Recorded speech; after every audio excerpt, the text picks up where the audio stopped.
আসসালামু আলাইকুম গাইস, আপনারা সবাই কেমন আছেন? আশা করি সবাই ভালো আছেন। নাসিং কুকিংয়ে আপনাদের স্বাগত। তো আপনারা সবাই জানেন এখন রমজান মাস পড়েছে। তো আজকে একটা আমরা নতুন ভিডিও নিয়ে চলে এসেছি। আমরা রমজান মাসে ইফতারে কী খাই সেটাই আপনাদের আজকে দেখাবো। তো চলুন আজকে একটা আমরা রেসিপি দেখে নিই। তো আজকে আমরা বেগনি ভাজবো, সেটা রেসিপিটা। এটাতে আমরা নুন, হলুদ আর লঙ্কা মাখিয়ে নিয়েছি, আর একটু খাবার সোডা দিয়ে দিয়েছি। তো এটাকে খুব ভালো করে মেখে নিতে হবে বেগুনটাকে। দেখুন বেসনটাকে করে নিতে হবে। তো বেসনে আমরা কালো জিরে দিয়ে দিয়েছি, লবণ দিয়ে দিয়েছি পরিমাণ মতো, আর আমরা সোডা দিয়ে দিয়েছি। এটাকে খুব ভালো করে ফেটে নিতে হবে। তো চলুন এটাকে আমরা খুব ভালো করে ফেটে নেব। আর আদা দিয়ে দিলাম। বেসনটাকে খুব সুন্দর করে ফেটে নিতে হবে, তাহলে বেগনিগুলো খেতেও খুব সুন্দর লাগবে।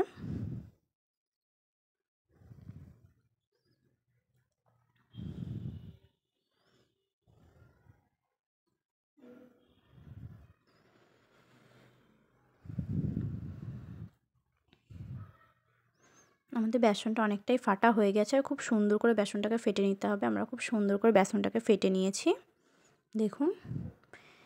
এবারে আমরা কড়াইতে সাদা তেল দিয়ে দিয়েছি বেগনিগুলো ভেজে নেব বলে। তো এবারে আমরা বেগনিগুলো ভেজে নেব। তো দেখুন বেগনিগুলোকে, তেলটা আমাদের গরম হয়ে গিয়েছে। এবারে আমরা বেগনিগুলো ভেজে নেব।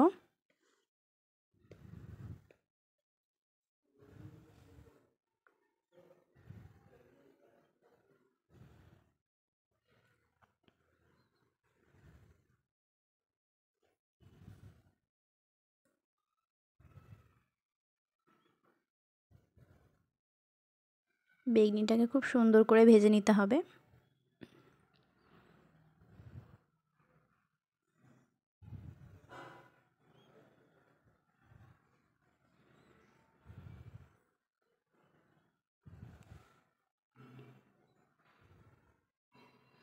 তো এখানে আমাদের অনেকটাই ভাজা হয়ে গেছে বেগনিটা।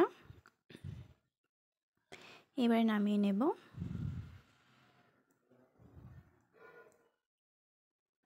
তো দেখুন বেগনিগুলো কত সুন্দর করে মুচমুচে করে ভেজে নিয়েছি। এবারে বাকিগুলো ভেজে নেব।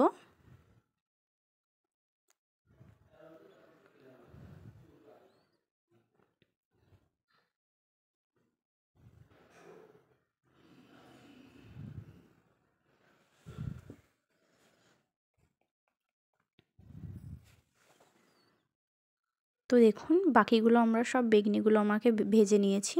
কত সুন্দর লাল লাল মুচমুচে করে ভাজা হয়ে গেছে। এবারে তো দেখুন আমরা ঘুগনিও করে নিয়েছি।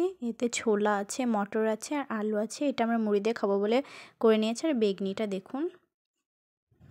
তো আমাদের এখানে সব ইফতারি রেডি করা হয়ে গেছে। দেখুন এখানে ফল আছে, তরমুজ আছে, কত রকমের খাবার আছে। তো আজকে আমরা এই খাবারেই ইফতার করব। তো এখান থেকে আজকে ভিডিওটা আপনাদের সঙ্গে নেক্সট ভিডিওতে দেখা হবে। আল্লাহ হাফিজ। আর ভিডিওটা ভালো লাগলে একটা লাইক করবেন।